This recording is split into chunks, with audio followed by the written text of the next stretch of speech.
I think that the gold particularly should be in most investors' portfolios. I don't particularly want to talk about Rand Gold because I'm not fully familiar with that situation at the moment.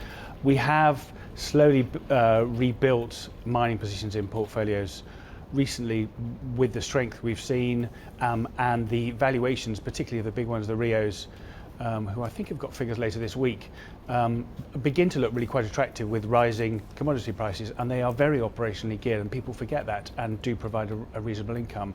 I think clients' portfolios should have an exposure to mining at times, but you do need to trade it and do need to be a little bit careful about it. The very interesting thing about what you've said is that you're in mining positions which appear to be pro-risk reflation positions, and yet you're saying also hold some gold in the portfolio, which to my mind suggests an aversion to taking risk and having a little bit of barbell protection to the downside. Why are you owning gold?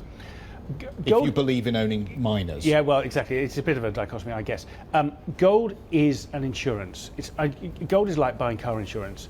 It's expensive until you claim on it, and then it becomes quite good value. And I think gold is like looking at it the same way.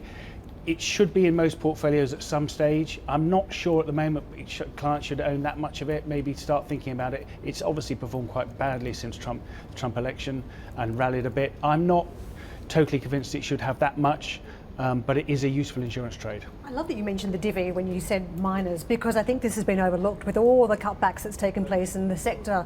A lot of investors have been looking at it as a risky play and that you're not going to really get the payouts, that you've still got to keep on reducing. But some of the businesses, and you cite Rio Tinto, have taken so much out in terms of overcapacity and streamlined reduced debt that they're sitting there ready to pay out cash as soon as they get any better revenue coming through the system.